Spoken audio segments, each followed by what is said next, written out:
Olá pessoal, sejam muito bem-vindos a este canal. Eu me chamo Elizabeth Mustafa e hoje nós vamos continuar o nosso estudo do livro Brasil, Coração do Mundo, Pátria do Evangelho, uma perspectiva histórica, filosófica e espiritual.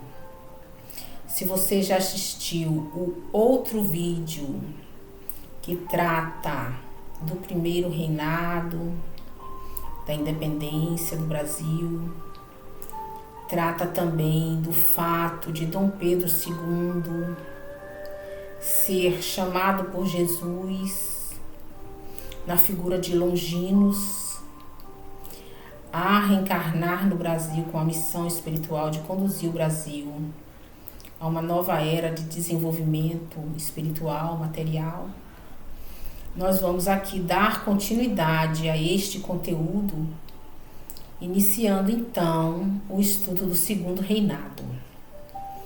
Após a maioridade de Pedro II, após ser decretada aos 14 anos de idade, Pedro II como imperador do Brasil.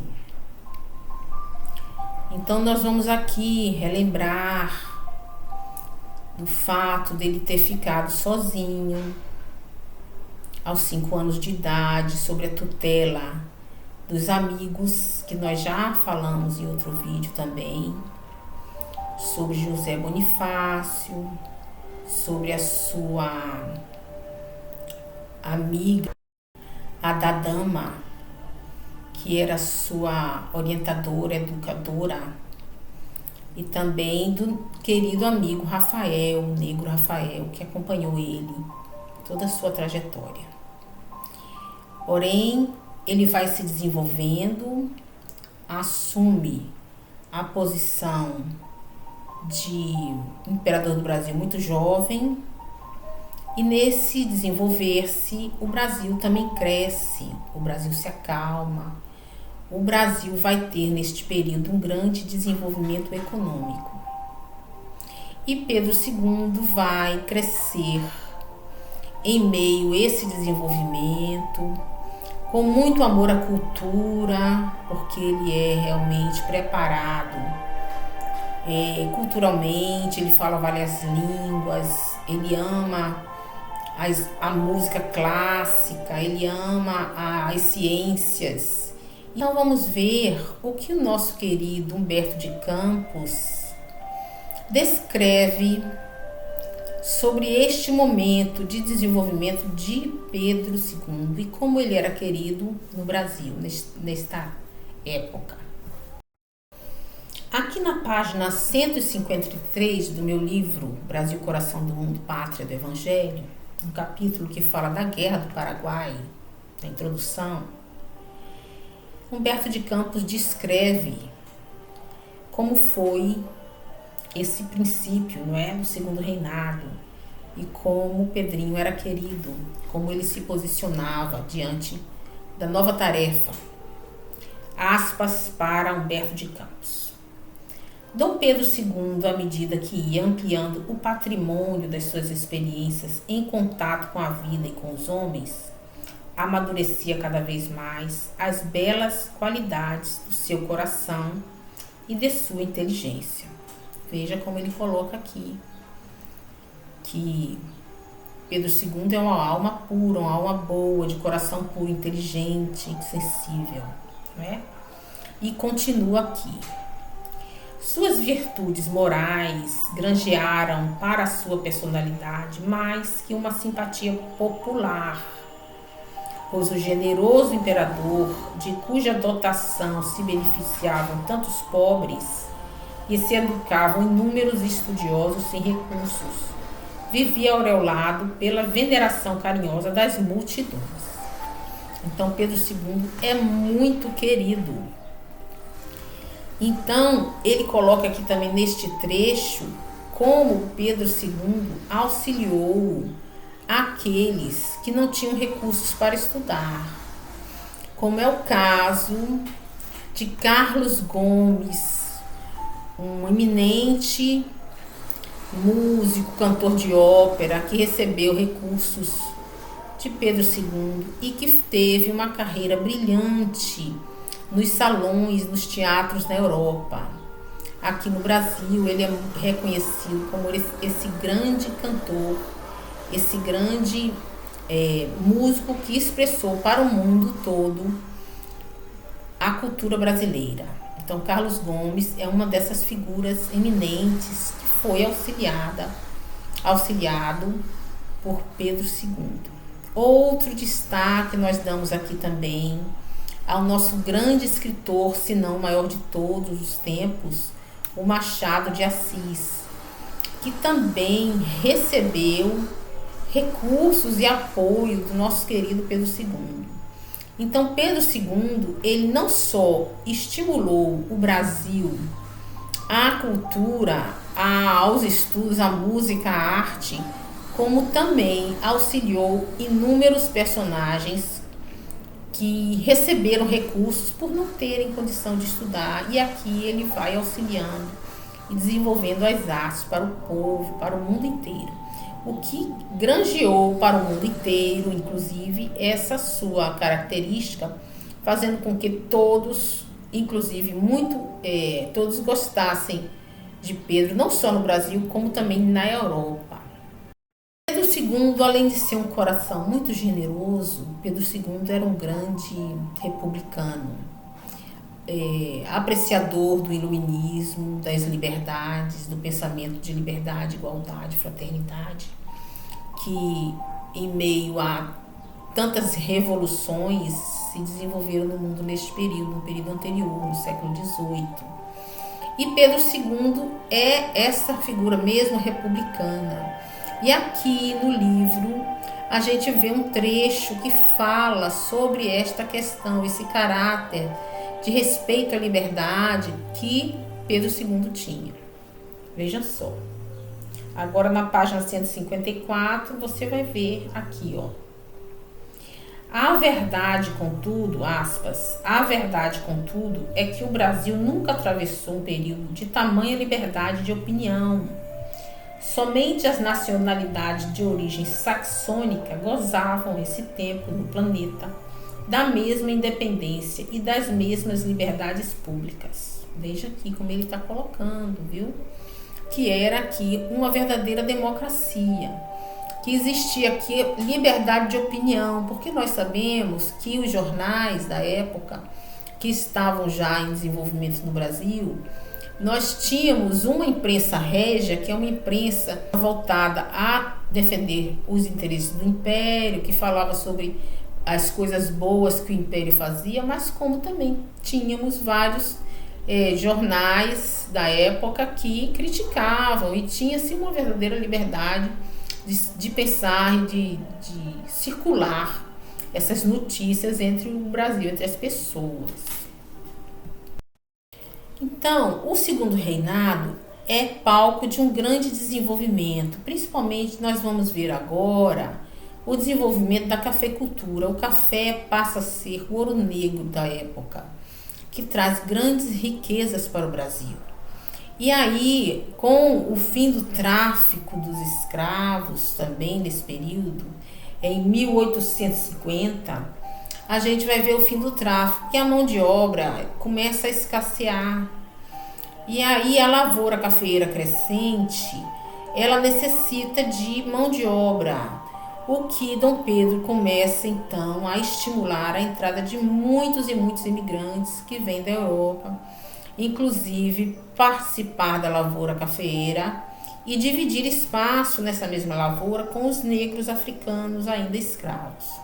Nós vamos ter aqui, então, uma mescla de mão de obra assalariada e também uma quantidade de escravos negros, porque apesar do tráfico ter sido extinto, nós vamos perceber que existe ainda muito contrabando, e esse tráfico foi encerrado oficialmente, mas nós sabemos que ainda muitos navios trazem os negros africanos. Porém, a lavoura cafeeira requer muito mais mão de obra, e é nesse período também que nós vamos ver crescer as diferenças raciais, culturais, fazendo com que o Brasil seja ainda mais um país plural, um país onde existem várias culturas que vão agora aumentar significativamente. É o caso da entrada dos italianos, dos alemães, dos japoneses, até dos libaneses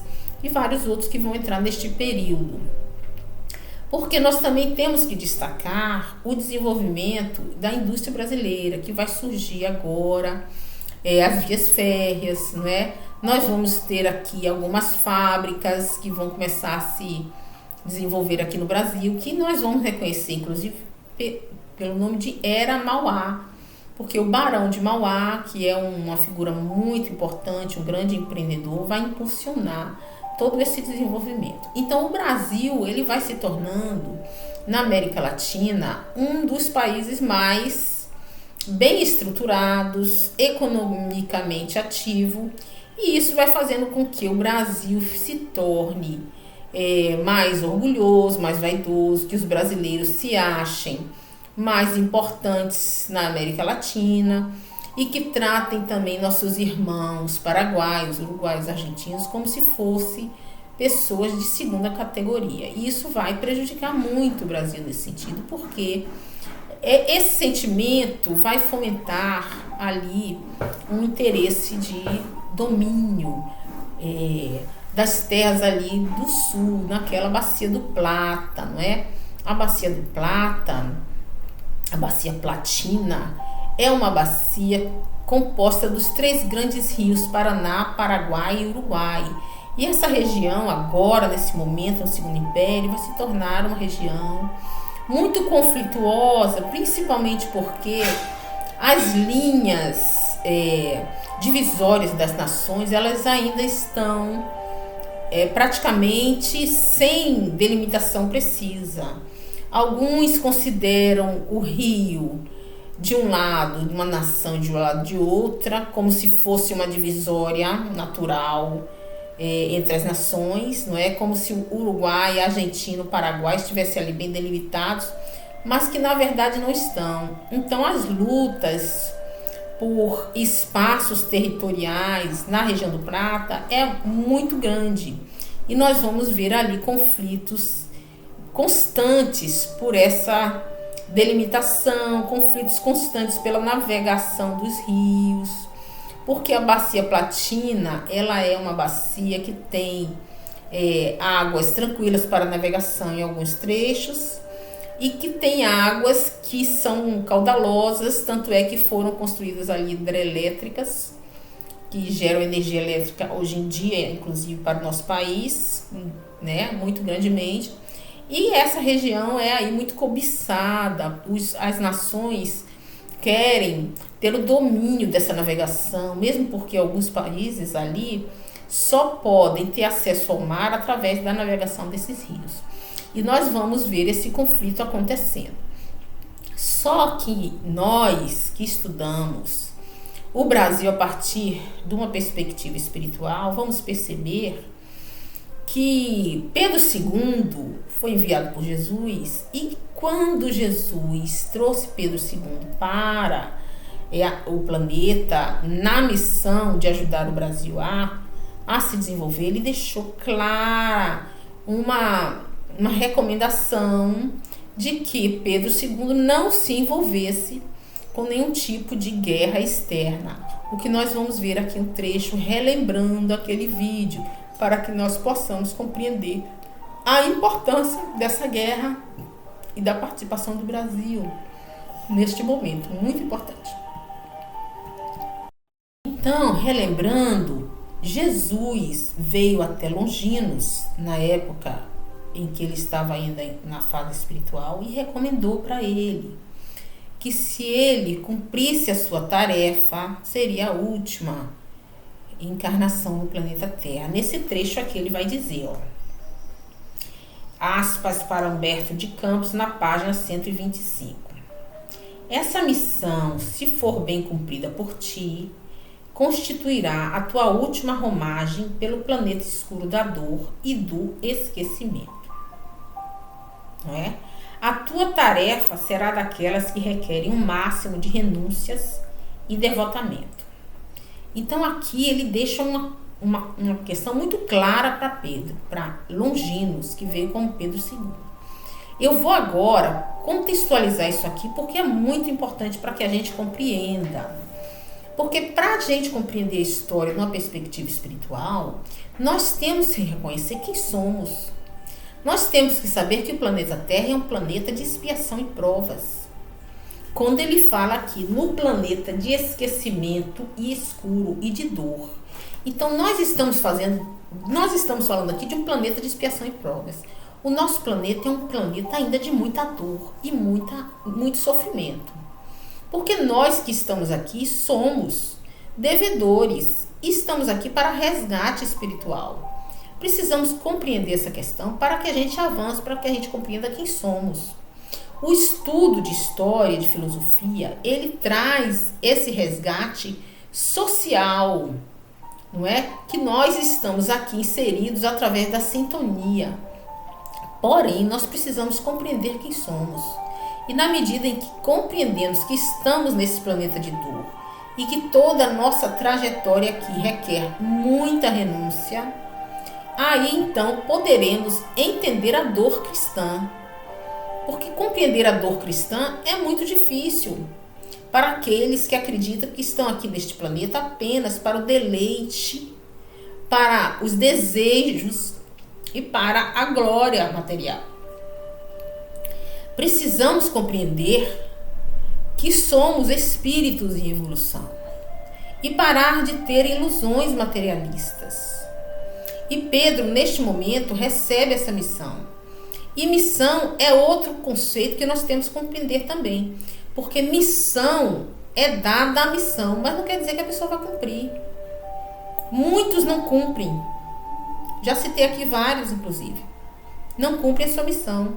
E cada um de nós, de alguma forma, não querendo dizer que temos uma missão, mas cada um de nós tem um propósito na vida. Um propósito. Que muitas vezes não compreendemos qual é. Porque estamos ainda apegados às glórias materialistas.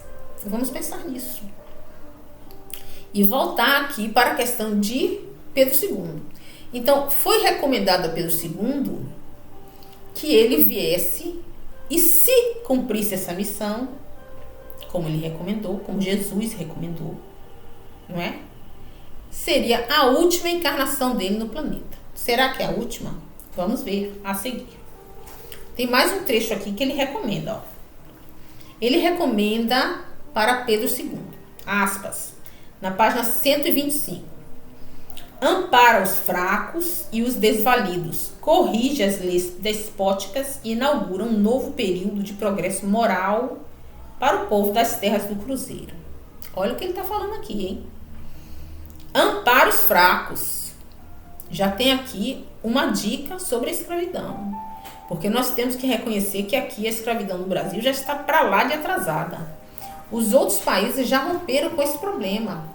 Os países europeus civilizados, porque a escravidão, a gente tem que reconhecer também que a escravidão é um fato histórico que desde os primórdios existe, não é? Nós vamos falar isso em outro vídeo, detalhadamente, quando a gente falar sobre o fim da escravidão. Mas nós temos que compreender aqui a missão de Pedro. A missão de Pedro é auxiliar o Brasil nesse passo moral, espiritual que precisamos dar nesse período, não é? Ele recebe essa dica aqui. Outra dica aqui importantíssima em relação a essa da Guerra do Paraguai, ele dá essa dica. Nas lutas internacionais, guarda a tua espada na bainha e espera o pronunciamento da minha justiça que surgirá sempre no momento oportuno. Olha, ele fala aqui para ele. Não faça guerras internacionais. Não faça guerras internacionais. E neste momento em que a bacia do Plata, a bacia platina, está nessa fase em que o estupim da guerra já se inicia, nós vamos ter ali no sul do Brasil, inclusive, o sul do Brasil é um local de muitas guerras. Nós vamos ver a Guerra Farroupilha, atravessar o período de regência e adentrar o período do segundo reinado. Nós só vamos resolver a Farroupilha no segundo reinado. Então aquela região ela já é já compostas de muitas guerras, de muitos ódios, muitos conflitos. E nós vamos ver aqui o Uruguai, que ficou independente na Guerra da Cisplatina, da qual Pedro I participou, e da qual nós reconhecemos que não tinha nada a ver a participação dessa guerra, nós falamos isso lá no Primeiro Império. Nós vamos ver o Uruguai dividido entre duas facções, porque, na verdade, a região do Uruguai, do Paraguai, da Argentina, além de não estar completa, de não estar bem delimitada no mapa, bem estruturada enquanto fronteiras, são regiões que ainda estão em formação de nação, enquanto nação. Lá existem apenas lugarejos comandados por caudilhos. Quem são caudilhos? Caudilhos são, assim, líderes militares que se apropriam do poder, que estão ali para oprimir as populações e determinar o rumo a seguir. Então, nós temos aqui na América Latina, ali naquela região, vários e vários caudilhos, a exemplo do Rosas na Argentina, né? A exemplo do Oribes, também no Uruguai. E nós vamos ver aí um conflito na região do Uruguai pela posse das terras. E o Uruguai está dividido internamente entre um grupo que se chama Blancos e Colorado. E esse líder militar, Uribe, do Uruguai, ele tem uma característica autoritária, tirana, e é um caudilho do Uruguai, mas tem na sua oposição outro grupo que é mais liberal, que é mais favorável ao livre comércio, né? Enquanto o Uribe é mais favorável à centralização política, ao autoritarismo e também ao controle da navegação dos rios. E aí o Brasil começa a participar dessa guerra, negando assim a recomendação que Jesus deu a Pedro II. E Pedro II entra nesta guerra em apoio aos colorados, porque existe um grupo de brasileiros que vivem nessa região de fronteira e que são tratados pelos hermanos da fronteira como grupos de inferiores, como grupo de invasores.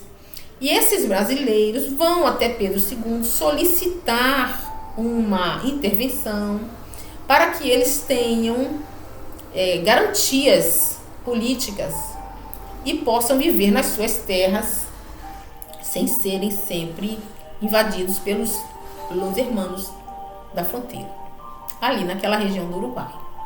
E esse grupo de brasileiros se unem ao grupo dos colorados e o Brasil resolve apoiar esse grupo mais liberal, mesmo porque precisa de navegar nesses rios, porque a província de Mato Grosso, que fica lá fronteiriço ao Paraguai, necessita da navegação dos rios para ter acesso, porque a floresta é muito densa e o rio é um dos únicos caminhos de acesso ao Mato Grosso. Eis que então o Brasil se une a esses grupos e trava uma batalha sangrenta, onde morrem milhares de pessoas, saindo vitorioso na Batalha de Monte Castelo. E nós vamos observar aqui o Brasil vitorioso nessa batalha, mas Pedro, introspectivo, com o coração amargurado, entra num processo de reflexão e é citado aqui no livro que ele tem um sonho, neste momento, no final desta Guerra do Plata, antes da Guerra do Paraguai. Então, aqui na página 155, nós vamos ver o sonho de Pedro II. Aspas para Humberto de Campos. Após uma das festas que comemoravam os acontecimentos, esses acontecimentos é o fato dele ter vencido a guerra, né? Pedro se retira silenciosamente para o recanto do seu oratório particular, na casa dele, no cantinho de oração. Com o espírito em prece, contempla o crucificado, cuja imagem parece fitá-lo, cheia de piedade e doçura. Ele olha para Jesus na cruz e sente a doçura do Cristo. Nas asas brandas do sono, o grande imperador é então conduzido a uma esfera de beleza esplêndida, inenarrável. Ele sonha, durante o sono ele vai para um lugar maravilhoso, lindo, inenarrável, que não dá nem para narrar. Parece-lhe conhecer as disposições particulares daquele sítio de doces encantamentos. Então dá a impressão no coração dele que ele já foi ali, que ele conhece aquele lugar. Aos seus olhos atônitos surge então o Divino Mestre, que lhe fala como nos maravilhosos dias da ressurreição, após os martírios indizíveis do Calvário, assinalando as suas palavras com sublime brandura. Ele lembra do tempo em que Jesus foi crucificado e ele estava ali aos pés da cruz, como soldado longinos, nesse sonho, não é? Relembra esse episódio. Olha as palavras que Jesus diz a ele em sonho. Pedro, guarda a tua espada na bainha, pois quem com ferro fere, com ferro será ferido. A tua indecisão e a tua incerteza lançaram a pátria do Evangelho numa sinistra aventura. As nações, como os indivíduos, têm sua missão determinada e não é justo sejam coagidos no terreno das suas liberdades. Então, dizendo ali a Pedro que ele não tem que se meter na briga dos outros povos, porque os outros povos têm a sua missão, o seu karma, não é? Os seus processos regeneradores, e que ele não deve se meter, porque ele lança a pátria do Evangelho numa aventura sanguinária, numa aventura desnecessária ao desenvolvimento espiritual material do Brasil. E ele fez isso nesse momento, já indicando a ele, olha, não vá fazer a Guerra do Paraguai, não é? Porque nós vamos ver a Guerra do Paraguai, que é a maior guerra, a mais sanguinária guerra da América Latina, até hoje. E que Pedro II se envolve à revelia do que lhe foi dito em sonho. Porque nós temos que compreender também o que são os sonhos. A doutrina espírita nos fala dos sonhos. Nos fala que nós temos um corpo astral que se desloca do corpo físico no momento do sono. Durante o sono, o nosso corpo sai do corpo físico e vai para outras regiões espirituais, que nós somos levados a estes sítios espirituais a partir das nossas afinidades. Então nós somos atraídos aí para locais onde nossa afinidade espiritual está relacionada. É por isso que a gente recomenda sempre, antes de dormir, as orações, a meditação. Não dormir com ódios, rancores, mágoas, medos. Esvaziar a mente, entregar o corpo ao Cristo, aos nossos mentores espirituais, fazendo sempre essa oração e pedindo, solicitando, Senhor, me leve para o seu regaço de amor e paz, me leve para locais de aprendizagem espiritual, para que eu possa então receber as suas bênçãos e voltar com as ideias refeitas para cumprir a minha missão, o meu propósito na matéria. Não é? Nós vemos isso muito nos livros, nós vemos isso na literatura de André Luiz, inclusive no livro dos Mensageiros e no livro dos Missionários da Luz. É muito comum você ver esse relato que André Luiz faz. para o nosso conhecimento acerca dos sonhos. E nesse momento, Pedro II tem essa revelação de Jesus, que fala ao coração dele brandamente. Mas Jesus não violenta consciências. Ele recomenda a Pedro que faça isso. Só que Pedro tem o seu livre-arbítrio. Tem o seu livre-arbítrio. E dentro desse livre-arbítrio é respeitado. Então que Pedro usa este livre-arbítrio e se envolve aí na Guerra do Paraguai. Não é? É uma guerra onde existe lá no Paraguai um tirano, um caudilho muito tirano, que é o Solano Lopes. E que aqui neste livro, Humberto de Campos descreve quem é Solano Lopes, qual é o seu perfil moral. Vamos ver qual é o perfil moral que ele descreve aqui. Aqui na página 156, no último parágrafo, viu?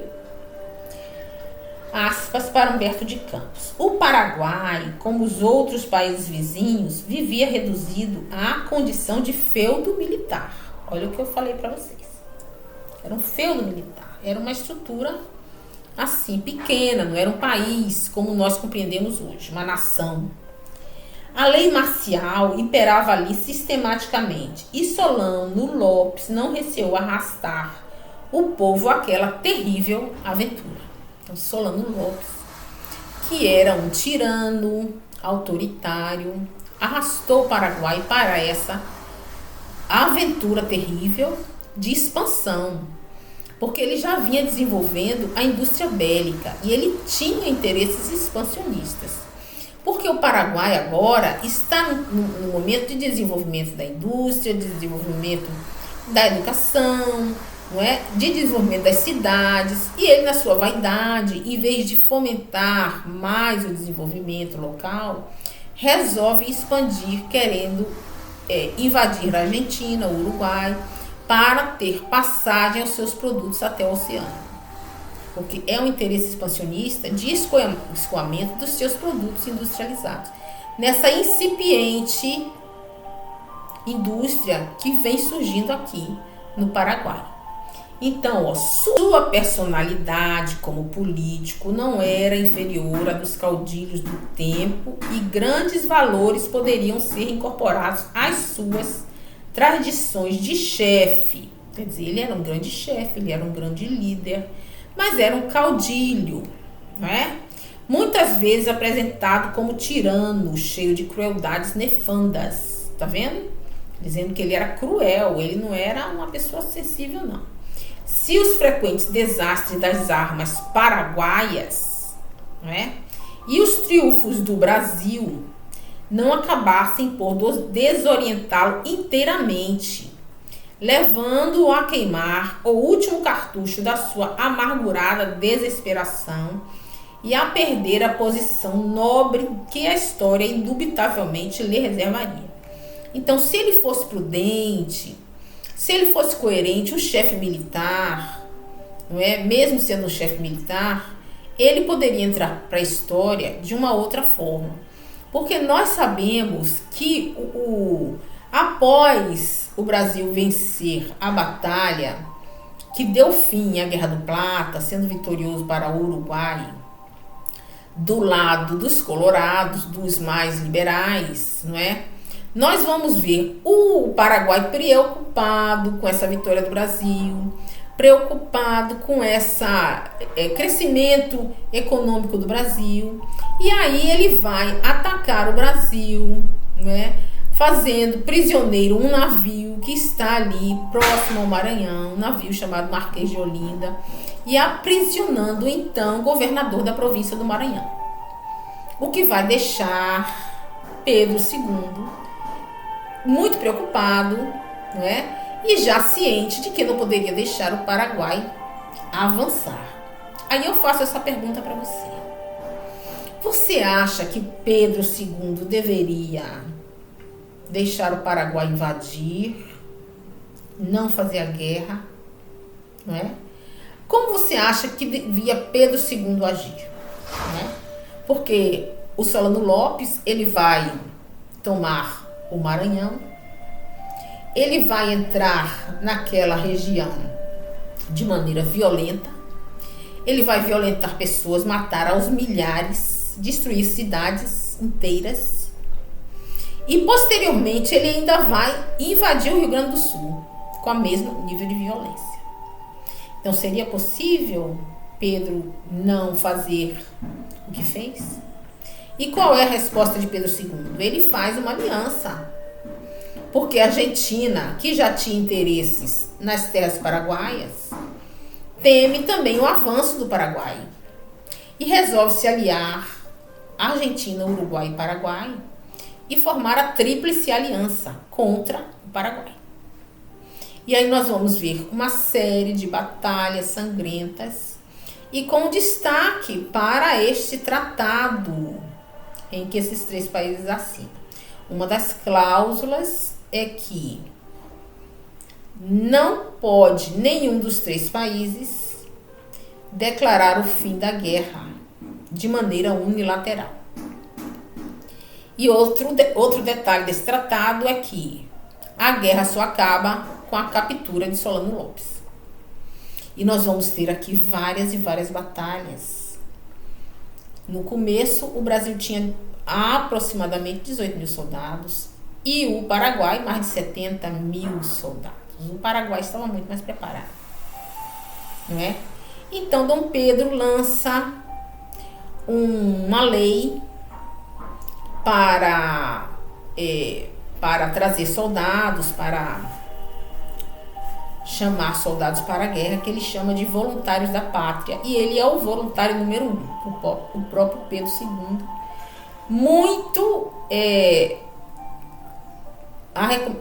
Ele foi muito recomendado pelos seus ministros que não entrasse na guerra, mas ele vai ser o voluntário número 1 dos voluntários da pátria.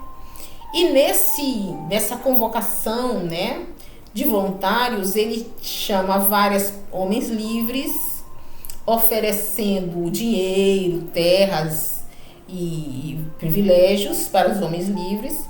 E também ele chama os escravos. Os homens livres que quiserem enviar seus escravos, ele promete a liberdade aos escravos que fossem voluntários da pátria. E assim ele forma um exército de pessoas que não têm menor trato militar e que vai serem levados à morte, não é? Aos milhares. E nós vamos ver várias batalhas, que aqui no livro cita o nome das batalhas e o resultado sanguinário dessas batalhas. Vamos ver aqui. Olha aqui, ó.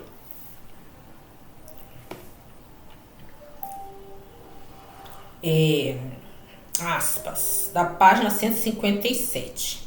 Os militares brasileiros ilustram o nome de sua terra em gloriosos feitos que ficam inesquecíveis, mas o país do Evangelho sempre foi contrário às glórias sanguinolentas. Estero Belaco, Curupaiti, Lonas Valentinas, Tuiuti, Curuzu, Itororó, Riachuelo e tantos outros teatros de luta e de triunfo, em verdade, não passaram de etapas dolorosas de uma provação coletiva que o povo brasileiro jamais poderá esquecer. Tá aqui, ó. Não é? Ele falando que essas batalhas que pareciam vitórias foram, na verdade, provações de grande sofrimento. Grande sofrimento. O livro aqui, ele fala desse grande sofrimento, dessa matança, muito triste para a humanidade, para a América Latina, essa mancha sanguinária que deixou aqui, não é? Essa guerra. Mas ele fala que fortaleceu o exército, que fortaleceu a política externa do Brasil. Ele saiu fortalecido nesse aspecto, apesar de ter deixado uma dívida econômica muito grande para o país. E também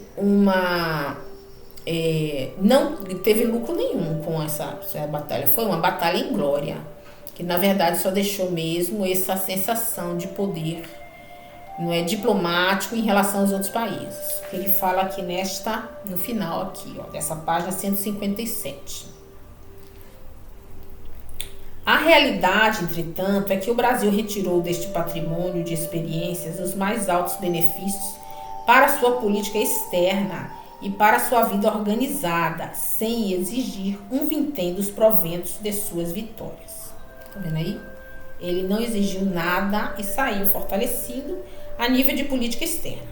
Aqui, ó, a diplomacia brasileira encarou de mais perto o arbítrio inviolável dos países vizinhos e uma nova tradição de respeito consolidou-se na administração da terra do Cruzeiro.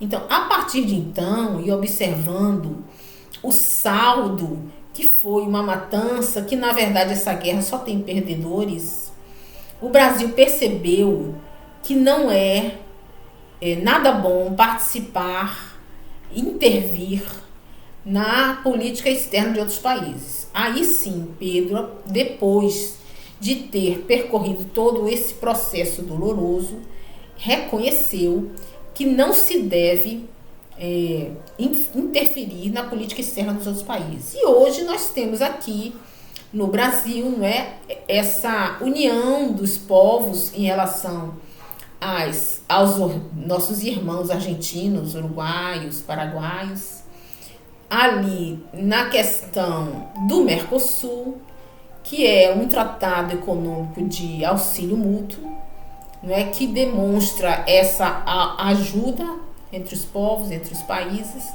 que a gente sabe que tem problemas, que tem defeitos, mas que caminhando nessa direção de irmandade, de auxílio mútuo, nós reconhecemos que é um caminho melhor a seguir, sendo sempre respeitada a economia, a tradição, a cultura dos povos, não é? A forma como as pessoas interagem, empreendem, deixando livre o comércio e amadurecendo assim cada país de acordo com a sua tradição, a sua construção, o seu momento histórico, a sua maturidade moral, espiritual, social, que é importante e necessária a nossa caminhada. Então fica aqui esse relato sobre Pedro II, a Guerra do Paraguai. Vamos torcer para que Jesus continue iluminando a nossa querida América Latina, em especial nosso Brasil querido, para que venhamos a atravessar nossas dores, nossas dificuldades sociais de uma maneira amena, sem guerras, e de forma que todos compreendam a necessidade do respeito ao crescimento dos povos, da liberdade de expressão, da liberdade de empreender, de crescer, de gerar emprego, porque o que nós precisamos é realmente compreender as lições do Cristo e seguir adiante numa dimensão de paz e fraternidade. Que Deus abençoe sua família e todo o nosso Brasil. E espero que vocês tenham gostado. Se gostaram do vídeo, dê o like, compartilhem e se inscrevam no canal. Muito obrigada.